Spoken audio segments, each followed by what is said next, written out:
আমরা দেখতেছি, আমাদের চৌমুনির কথা বলি, বিগত ফ্যাসিস্ট সরকারের আমলে যে জায়গাগুলোতে চাঁদা কালেকশন করা হইতো, সরকার পরিবর্তন হওয়ার পর সপ্তাহখানিক চাঁদা তোলা বন্ধ ছিল।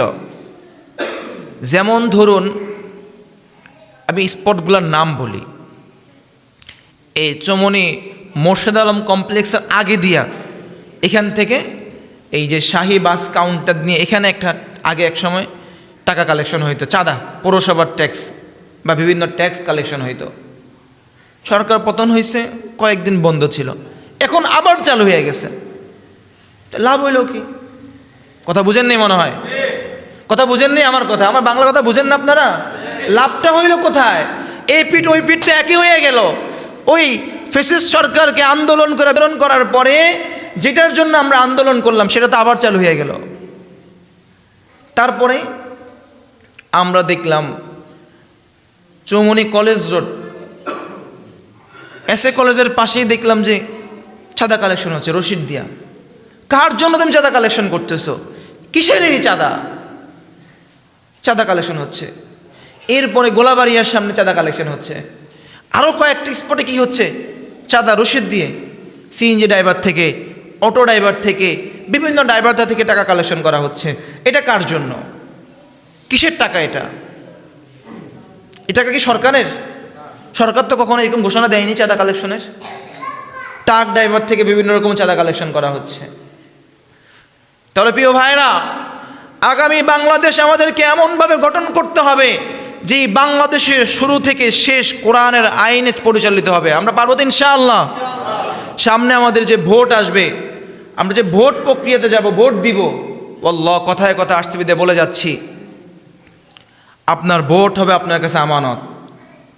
আপনি কাকে দিবেন আপনি চিন্তা করে দেখিয়ে, যাকে দিলে ইসলাম মাফিক এই সমাজ চলবে, যাকে দিলে এই সমাজ সুন্দরভাবে প্রতিষ্ঠিত হবে, যাকে দিলে এই চাঁদাবাজি থাকবে না, রাজধানী থাকবে না, টেন্ডারবাজি থাকবে না, ওরকম একজন নেতা আমরা চাই কি চাই না?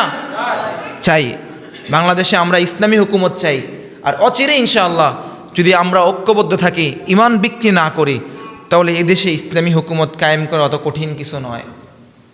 যোগ্য নেতাও আছে, যোগ্য লোকও আছে, ইনশাআল্লাহ ঐক্যর দিকেও অগ্রসর হচ্ছে। সবই আমাদের হাতের নাগালে আছে। শুধুমাত্র যদি আমরা 500 টাকা বা 1000 টাকার কাছে বিক্রি না হইলেই চলে। পারবেন তো এই 500 টাকা 1000 টাকার লোভ সামলাইতে? সবাই বলেননি মনে হয়। পারবেন তো ইনশাআল্লাহ? যারা ভোটের সময় কোটি কোটি টাকা খরচ করবে, ইনভেস্ট করবে, ভোটের পরে কিন্তু তারা আবার আপনার থেকে এগুলো উসুল করে নিয়ে যাবে। আর যারা মোটামুটি হকপন্থী, যারা ইসলাম কায়েম করার চেষ্টা করবে, তাদের কাছে কারিগরি টাকাও নেই, তারা আপনাকে মিছিলে ওই টাকাও দিতে পারবে না। তো বিনা পরিশ্রমে খাটতে হবে, বিনা শ্রমে খাটতে হবে। পারবেন তো ইনশাআল্লাহ? যাই হোক, আর আপনার আমার ইমান তো 1 কাপ চার দামে বিক্রি হয়ে যায়।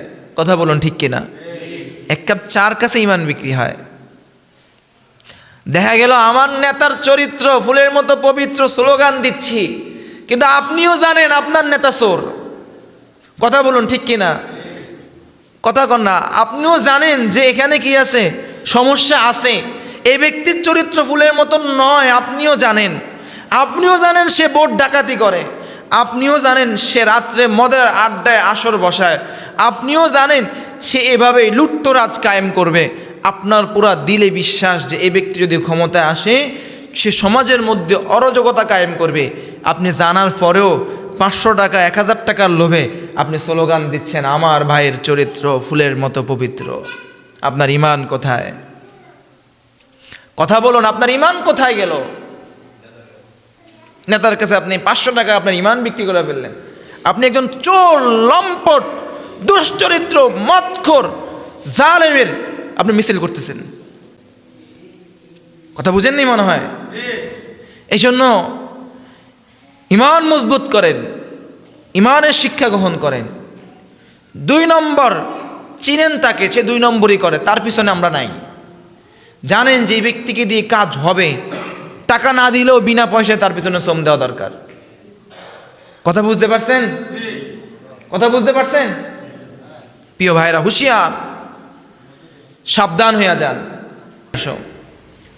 যে ব্যক্তি একবার যায় না শুই না বুঝ যায় ইমান আনবে, তাকে হাজার কষ্ট দিলে, যন্ত্রণা দিলে, অফার দিলে ইমান থেকে বঞ্চিত করা সম্ভব? সম্ভব? যদি সম্ভব হইতো আল্লামা দেলাওয়ার হোসেন সাঈদী তো আরও আগেই কারাগার থেকে বের হয়ে যাইতো। কথা বলুন ঠিক কিনা? আরও যত ওলামায়ে কেরাম 3 বছর, 6 বছর, 9 বছর, 13 বছর পর্যন্ত, যারা 16 বছর পর্যন্ত যারা কারাগার বন্দী ছিল, ডান্ডা বেরি পড়েছে, রিমান্ডে নিয়ে কারো নখ থেতলে দিয়েছে, কারো গিরা ভেঙে দিয়েছে, কাউকে হ্যান্ডকাপের উপর আবার ডান্ডা বেরি পরাইছে, কাউকে হাসপাতালে নিয়ে ডান্ডা বেরি অবস্থায় রাখছে। এত কষ্ট কেন সহ্য করছে? যে তারাও তো চাইলে, তাদের অনেক প্রস্তাব তাদের উপরে ছিল, এই প্রস্তাবগুলা মাইনা নিলে তো আর ডান্ডা বেরি পড়া লাগতো না, এই প্রস্তাবগুলা মাইনা নিলে তো আর এত লম্বা সময় কারাগার বন্দী হওয়া থাকা লাগতো না।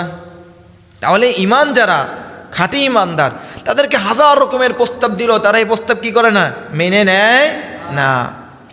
তো ফেরাউন তার কাজের দাসীকে প্রস্তাব দিল যে তুমি এই তোমাকে আমরা এই ফেসিলিটি দিব, তুমি ফিরে আসো।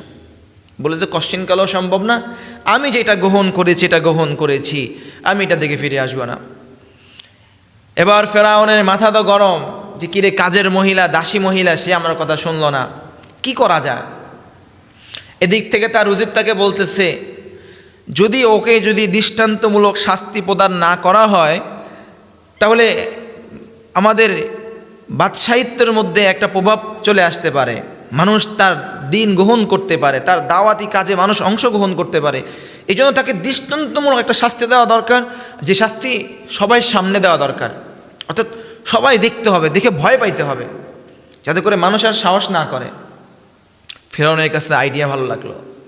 এই আইডিয়া শয়তানে দিছে। কে দিছে? শয়তানে। মানুষের ভিতরে ভয় ঢুকায় দেওয়ার চেষ্টা করছে।